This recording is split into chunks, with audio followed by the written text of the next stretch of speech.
오늘도 하나님의 말씀에 큰 은혜가 넘치고 또 지혜의 말씀을 통하여 우리 경건 생활에 큰 도움이 되기를 주님 이름으로 축복합니다. 잠언 20장은 경건 생활에 대한 교훈이 구체적으로 잘 기록이 되어 있습니다.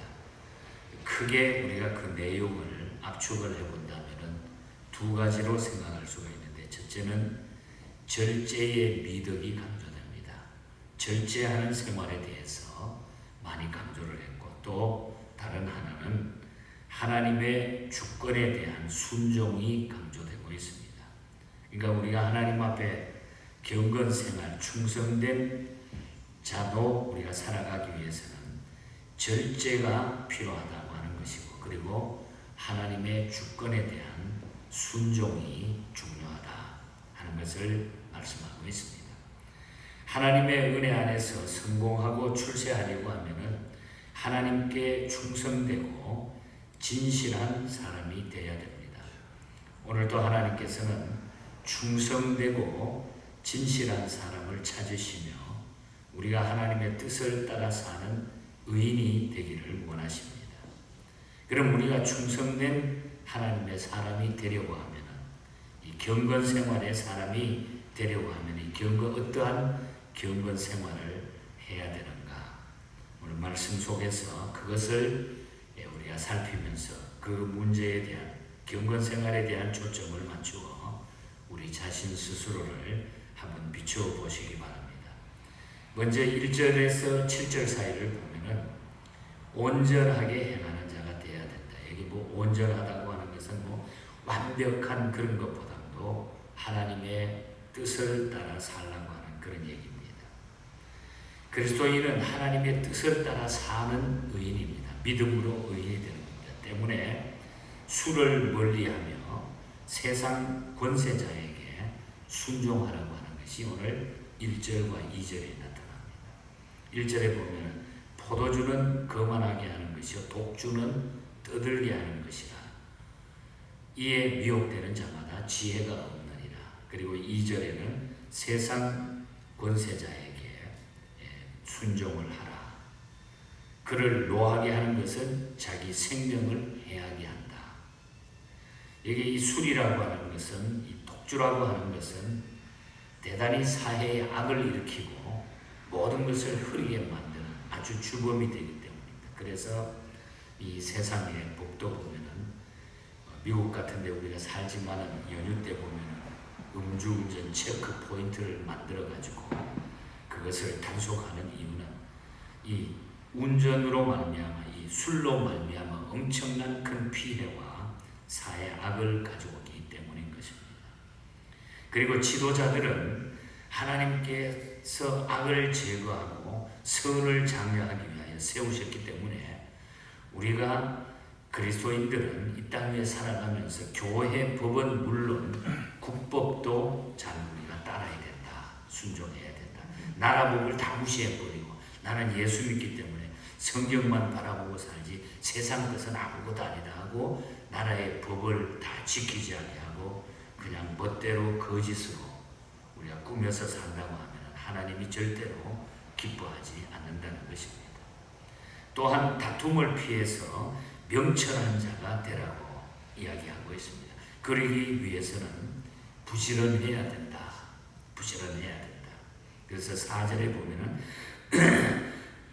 게으른 자는 가을에 밭 갈지 아니하나니 그러므로 거둘 때에는 구걸할지라도 얻지 못한다. 우리 이스라엘 같은 나라에는 가을에 9월과 12월 사이에 비가 쫙 내립니다. 그래서 그때에 밭을 갈고 그때에 씨를 뿌립니다. 그러니까 그때에 이 씨를 뿌려야 될 때에 우기철에 그때에 밭을 갈지 않고 게을리게 되면 결국은 추수 때에 아무것도 얻지 못한다. 구경할지라도 아무것도 얻지 못하리라. 이 말은 무슨 얘기입니까? 일하는 것이 귀찮다고 일을 자꾸 뒤로 미루며 시간만 낭비하게 되면 결국은 그것 때문에 자기가 망가지게 되고 아무 얻는 것이 없어진다는 것이죠. 그리고 깊은 물을 더 올리면 많은 노력이 필요하듯이 깊이 숨겨져 있는 사람의 마음을 알려면 많은 노력과 통찰력이 필요하다는 것입니다. 하지만 명철한 자는 이 충성된 자를 알아낼 수가 있다. 알아낸다. 자기를 내세우기를 좋아하는 충성된 자는 드뭅니다. 이런 자들은 자기를 과장하지 않습니다. 이렇게 하나님의 뜻을 따라 살아가는 자는 복을 받고 후손에게 복을 얻습니다.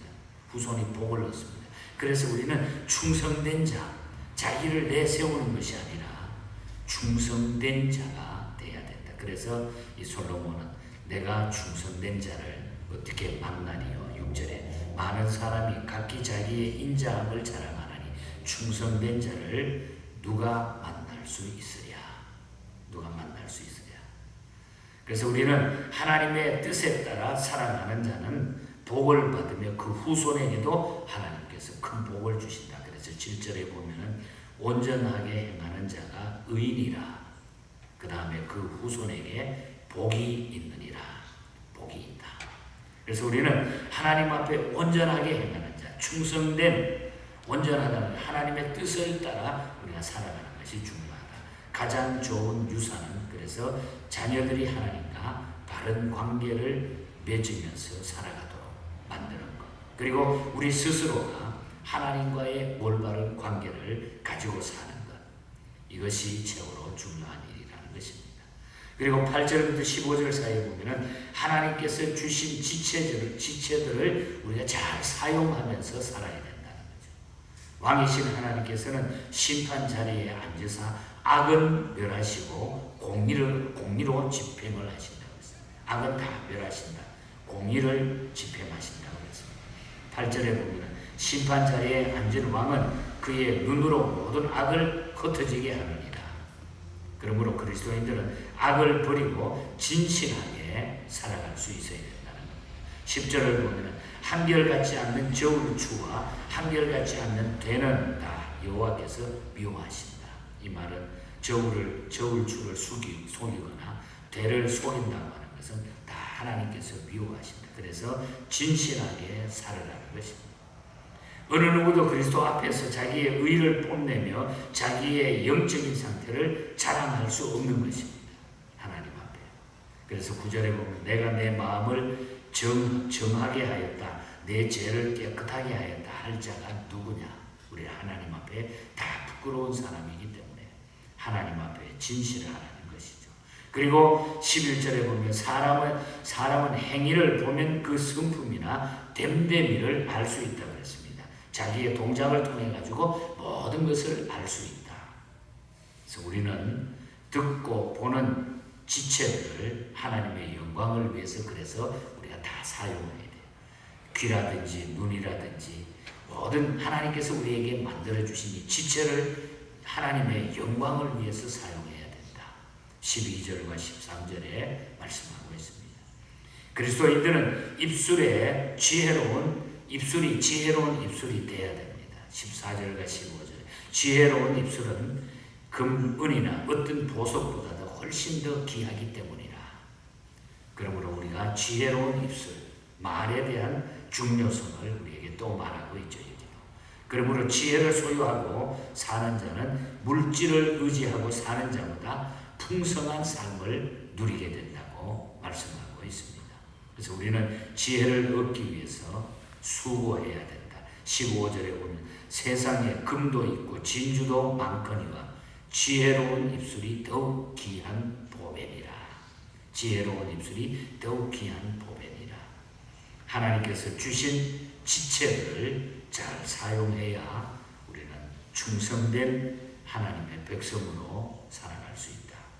그리고 16절부터 24절까지는 사람의 길을 인도하시는 하나님을 따르라는, 우리의 길은 하나님이 인도하시기 때문에 그 하나님을 따라가야 된다. 사람의 길은 하나님께서 모든 것을 결정하신다고 했습니다. 잠언 19장에도 이미 우리는 앞에서 보았습니다. 그러기에 그리스도인들은 타인을 위해서 보증서는 일까지도 아주 조심하라. 16절에 타인을 위하여 보증선 자는 자의 옷을 취하라. 외인들을 위하여 보증선 자는 그의 몸을 볼모 잡을지니라. 반드시 보증을 설 때는 책임질 준비가 돼 있어야 된다 하는 그런 얘기입니다. 그리고 17절을 볼 때 죄의 성질도 우리가 잘 알아야 돼. 죄가 어떤 것인지. 속이고 취한 식물은 처음 먹을 때에는 아주 맛이 있듯이, 하지만 나중에는 그것이 오래 씹는 것과 같다. 죄라고 하는 것은 처음에는 달콤하게 우리를 유혹하지만, 아주 맛있게 우리를 유혹하는 듯 하지만, 그러나 나중에는 오래 씹는 것 같이 되어버린다. 그리고 어떤 일을 결정할 때는 우리가 독단적으로 하기보다는 함께 의논하여 결정하는 게 좋다. 그래서 어떤 고민이나 힘든 일은 내 혼자 생각으로 다 결정을 내리는 것은 아주 잘못된 일이에요. 어떻게 나를 믿을 수 있어요? 자기 자신이 잘 생각하는 것이 다 옳다는 게 아니기 때문에. 그래서 함께 의논하고 결정하는 게 좋다. 그래서 18절에 보면 경영은 의논함으로 성취하나니 지략을 베풀고 전쟁할지니라.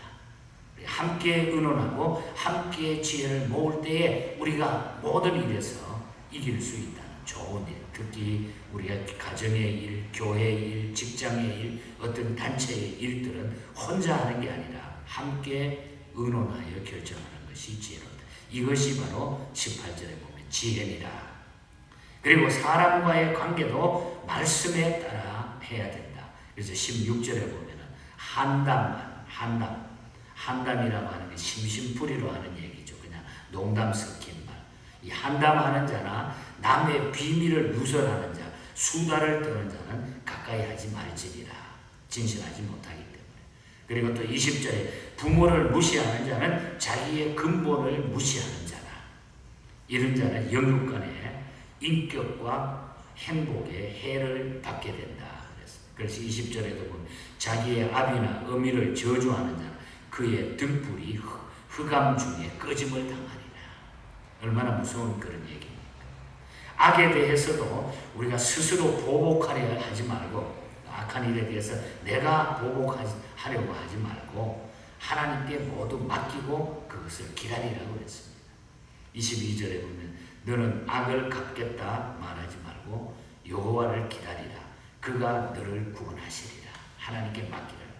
그리고 24절에 보면은 사람의 걸음은 여호와께서로 말미암나니 사람이 어찌 자기의 길을 알 수 있으랴. 하나님 앞에 맡기라. 하나님이 인도하신다. 격분했다면은 미운 감정을 가라앉히고 하나님께서 구원해 주실 것을 믿고 기도하면서 기다리는 것이 참으로 중요하다.